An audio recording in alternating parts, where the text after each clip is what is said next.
bata lupa kiri muki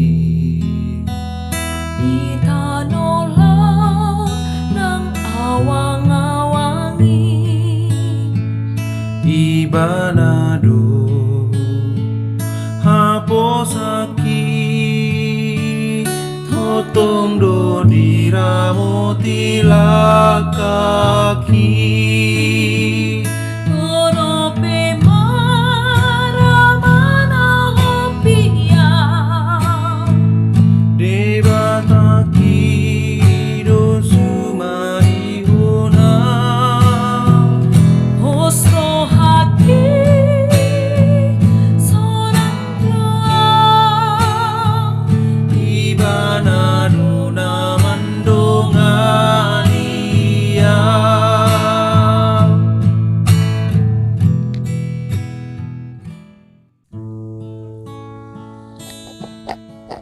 Kasih karunia dan damai sejahtera dari Allah Bapa kita dan dari Tuhan Yesus Kristus menyertai kamu.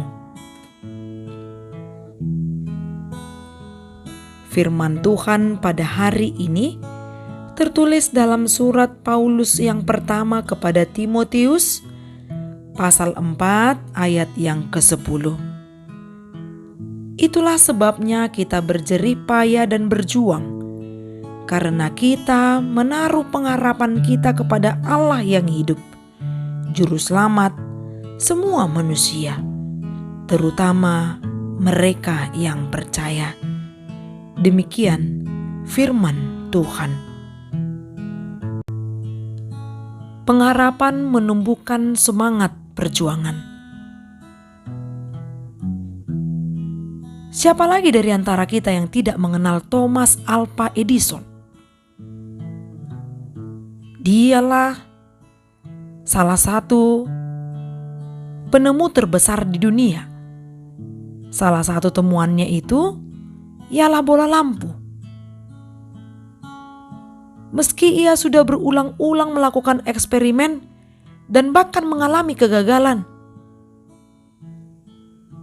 namun ia tetap menunjukkan hidup yang terus berjuang, berjerih payah, tidak mudah menyerah. Karena ia yakin kunci keberhasilan atau kesuksesan yaitu hidup dalam perjuangan. Di samping itu juga kita pernah mendengarkan atau menonton sinetron yang berjudul Sidul Anak Sekolahan yang sangat populer di tahun 1990. Dalam sinetron ini, Dul dikisahkan seseorang yang dengan gigih bekerja dan bahkan memiliki keinginan untuk memperbaiki hidup. Meski kehidupan keluarganya pas-pasan dan terkadang terancam untuk hidup, memenuhi kehidupan sehari-hari, namun diceritakan bahwa Dul memang berhasil, tapi tidak dengan tiba-tiba, melainkan karena semangat perjuangannya atau jerih payahnya. Dengan contoh dua yang tadi itu, bagaimana dengan kita? Di tengah-tengah kemelutnya dunia, banyak penderitaan, kesulitan, wabah yang tak kunjung berhenti.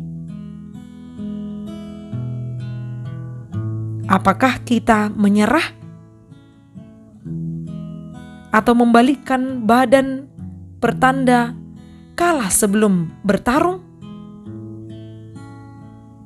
Dalam nas ini kita disegarkan melalui pemberitaan Paulus kepada seluruh umat percaya, terkhusus untuk jemaat yang ada di Efesus, agar tetap hidup berjerih payah dan berjuang. hidup yang berjerih payah dan berjuang ini tumbuh karena kita telah menaruh pengharapan kepada Allah yang hidup. Dialah Allah yang sanggup menolong kita, yang menjadi tempat perlindungan kita, tempat kita bersandar ketika kita letih menghadapi beban hidup. Dan bahkan kita letih karena apa yang kita inginkan belum juga terwujud. Jangan sampai hilang pengharapanmu. Setiap orang yang tidak berpengharapan ibarat orang yang sudah mati, sekalipun secara jasmani mereka masih hidup. Namun di saat kita menaruh harapan kepada Tuhan, hidup kita pun kembali bersemangat karena kita melihat jauh ke depan. Ada masa depan yang cerah yang ditentukan oleh Tuhan. Artinya ada peluang untuk kita bangkit atas penderitaan yang sudah mengancam kita. Untuk itu marilah kita merenungkan seperti yang diungkapkan Paulus di dalam Roma pasal 12 ayat 12. Bersukacitalah dalam pengharapan, sabarlah dalam kesesakan, dan bertekunlah dalam doa. Biarlah kita menjadi orang yang kuat dalam pengharapan kepada Tuhan, dan tidak jemu-jemunya kita menyerahkan permohonan kita kepada Tuhan melalui doa-doa kita. Amin. Salam sehat. Semoga hidup kita diberkati melalui firman yang kita dengar. Horas.